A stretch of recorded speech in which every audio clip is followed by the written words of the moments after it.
കണ്ണൂരിൽ മുറിവേറ്റ ആനയെ എഴുന്നള്ളിപ്പിന് പങ്കെടുപ്പിച്ച സംഭവത്തിൽ വനം വകുപ്പിന്റെ ഇടപെടൽ. ആനയെ തിരിച്ചയക്കാൻ നിർദ്ദേശം നൽകി. മുറിവേറ്റ ആനയെ എഴുന്നള്ളിപ്പിനെത്തിച്ചെന്ന വാർത്ത 24 ആണ് പുറത്തുവിട്ടത്.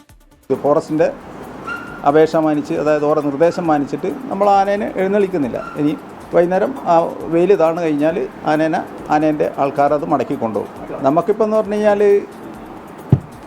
നമ്മളെ കയ്യിലുള്ള പേപ്പർ വെച്ചിട്ട് നമുക്ക് ആനേനെ പങ്കെടുപ്പിക്കാം. പിന്നെ ആന അങ്ങനെ ഒരു കാഴ്ചക്കോ ഇതെല്ലാം നമുക്കങ്ങനെ ഒരു ആനേനെ പറ്റിയൊരു തോന്നിയിട്ടില്ല. ഈ സമൂഹ മാധ്യമങ്ങളിൽ നിങ്ങളിങ്ങനെ ഇത് കണ്ടുകൊണ്ട് നമ്മളൊരു അമ്പലം എന്ന് പറഞ്ഞാൽ അമ്പലത്തിൻ്റെ പേരാ മോശമാവുക. ഇതിൽ കുറച്ചൊരു വേദനയുണ്ട് നിങ്ങൾ ഈ ചെയ്തതിൽ, അത്രയാണ്. വിവരങ്ങളുമായി കണ്ണൂരിൽ നിന്ന് അരുൺ പൂപ്പറമ്പ് ചേരുന്നുണ്ട്. Arun, good evening. വേദനിപ്പിക്കുന്ന അല്ലെങ്കിൽ അസ്വസ്ഥപ്പെടുത്തുന്ന ദൃശ്യങ്ങളാണ് അത് നമ്മൾ ഇന്ന് രാവിലെയാണ് പുറത്തുവിടുന്നത്. ഒപ്പം അതിൽ വനം വകുപ്പ് ഇടപെടലുണ്ടാകുന്നു.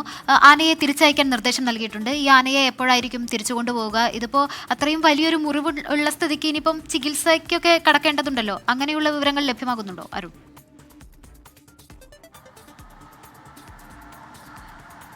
ശ്രീനിത, വാർത്ത പുറത്തു വന്നതിന് പിന്നാലെ, ആ ദൃശ്യങ്ങൾ സഹിതമുള്ള വാർത്ത പുറത്തു വന്നതിന് പിന്നാലെയാണ് വനം വകുപ്പിൻ്റെ ഒരു ഇടപെടൽ ഈ സംഭവവുമായി ബന്ധപ്പെട്ടുണ്ടായത്. രാവിലെ തന്നെ വനം വകുപ്പ് ഉദ്യോഗസ്ഥർ ഈ ക്ഷേത്രത്തിലെത്തുകയും ഈ വിവരങ്ങളൊക്കെ ശേഖരിക്കുകയും ചെയ്തു. അതിന് പിന്നാലെയാണ് ഇന്ന് തന്നെ ഈ ആനയെ തിരിച്ചയക്കണം എന്ന നിർദ്ദേശം വനം വകുപ്പ് നൽകിയത്. ഒരു കാരണവശാലും ഈ ആനയെ തുടർന്ന് എഴുന്നള്ളിപ്പിന് പങ്കെടുപ്പിക്കാൻ പാടില്ല എന്ന കർശന നിർദ്ദേശം വനം വകുപ്പ് നൽകിയിട്ടുണ്ട്. അതേ തുടർന്നാണ് ക്ഷേത്ര ഭരണസമിതി അത്തരമൊരു തീരുമാനമെടുത്തത്. 8 ദിവസം നീണ്ടു നിൽക്കുന്ന ക്ഷേത്രോത്സവമാണ്. അതിൻ്റെ എഴുന്നള്ളിപ്പിന് വേണ്ടിയാണ് ഈ മുറിവേറ്റ ആന ഉൾപ്പെടെ 3 ആനകളെ കൊണ്ടുവന്നത്. എന്തായാലും ഈ മുറിവേറ്റ ആനയെ ഇനി വരും ദിവസങ്ങളിൽ ഈ എഴുന്നള്ളിപ്പിൽ പങ്കെടുപ്പിക്കില്ല. ഇന്ന് വൈകിട്ട് തന്നെ ഈ ആനയെ തിരിച്ച് ഉടമ കൊണ്ടുപോകും എന്ന കാര്യത്തിൽ തീരുമാനമായിട്ടുണ്ട്.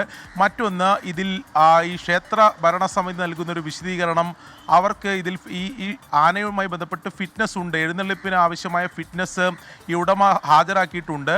ആ ഫിറ്റ്നസ് നൽകിയത് വനം വകുപ്പാണ്. വനം വകുപ്പ് സ്വാഭാവികമായും ആനയെ പരിശോധിച്ചിട്ടാവണം ഈ ഫിറ്റ്നസ് നൽകിയത്. ആ ഫിറ്റ്നസ് ഇവിടുത്തെ റേഞ്ച് ഓഫീസർക്ക് നൽകിയതിന് ശേഷമാണ് എഴുന്നള്ളിപ്പിന് അനുമതി വാങ്ങിയത് എന്നതാണ് ക്ഷേത്ര ഭരണസമിതി നൽകുന്ന വിശദീകരണം.